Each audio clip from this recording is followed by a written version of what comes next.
Verlaine est le poète français le plus mis en musique. Ça donne même le tournis quand on commence à faire les recherches, parce qu'on se rend compte que sur des grands poèmes comme Clair de Lune ou L'heure exquise, il y a 20-30 versions différentes. Bien entendu, il y a déjà des projets Verlaine au disque, mais de cette envergure-là, et peut-être pas vraiment. Et ça va de Fauré à Léo Ferré. Ça, c'est l'originalité aussi, c'est que c'est une petite prise de risque qui m'a plu, c'est de montrer aussi que Verlaine a traversé les siècles et qu'il a inspiré aussi de grands noms de la chanson française.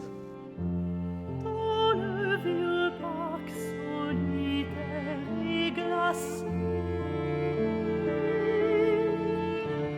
de folles automnales repassées,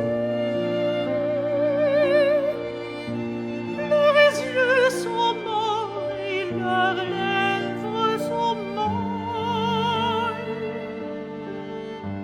et l'on entend à peine leurs paroles.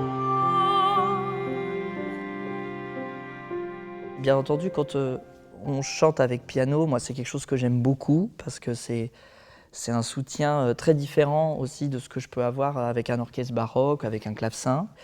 Et puis évidemment, de chanter avec un quatuor, c'est aussi quelque chose de différent. Et là-dessus, Jérôme a fait un travail particulièrement remarquable d'arrangement.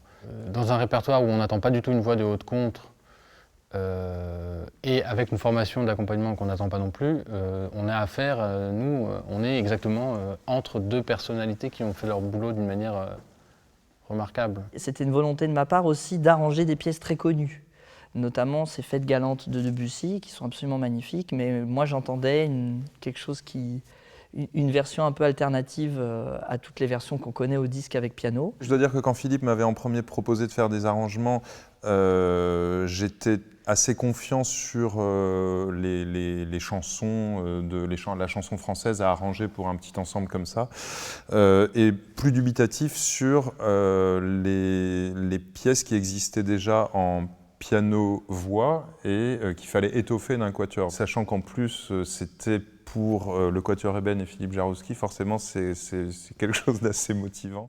20e enfant d'un roi de Tartarie, quand je me vois dans ce modeste habit, composer ma solitude, perdre ton fils ruggira, j'ai rougi.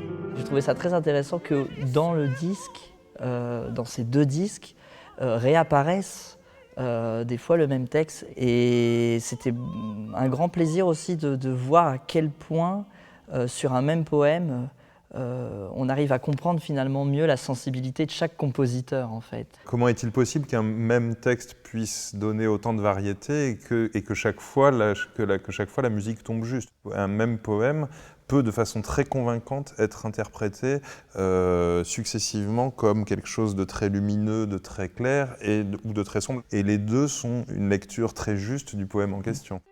Les sanglots longs des violons de l'automne bercent mon cœur d'une langueur monotone. Nous, en tant que musiciens, quand on pense Verlaine, on pense Fauré, Debussy, Reynaldo Hahn éventuellement, c'est-à-dire les grands classiques qui ont mis en musique, magnifiquement d'ailleurs, les poèmes de Verlaine. Et moi j'ai découvert grâce à Philippe et grâce à la préparation de cet enregistrement, d'abord des compositeurs très peu connus, mais qui méritent vraiment d'être entendus dans ce répertoire, notamment Paul Dovsky, qui est une femme, notamment Schultz, notamment Bord, enfin des compositeurs qu'on a beaucoup moins l'habitude d'entendre et que même en tant que musicien on ne connaît pas forcément, c'était mon cas en tout cas. Il y a des choses qu'on connaissait parce que c'était d'abord pour piano et voix et qu'on a l'habitude de les entendre, mais là les arrangements de Jérôme étaient vraiment top, en plus on n'a quasiment rien touché et c'était beaucoup de belles choses, beaucoup de belles découvertes, réellement.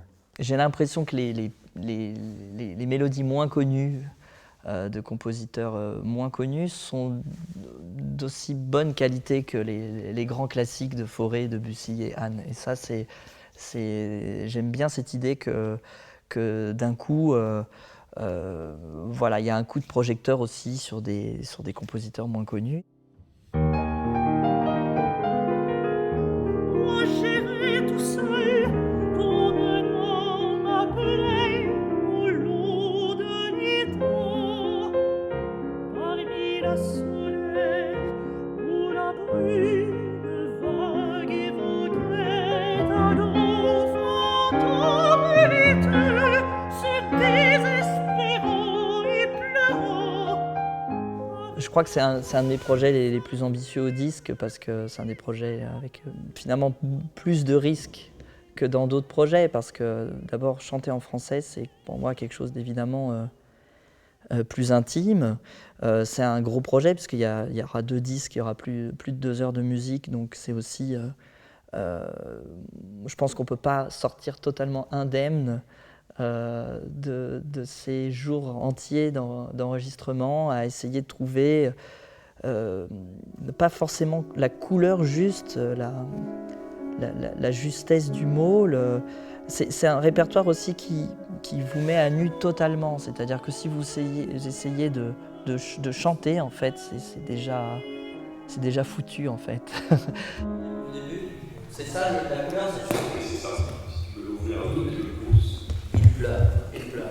Okay. C'est-à-dire qu'il ne faut pas chanter, il faut toujours avoir, voilà, penser le texte et essayer finalement de l'interpréter de la manière la plus sobre possible aussi, parce que si vous dramatisez trop la chose, vous plaquez une idée qui n'est justement peut-être pas la bonne.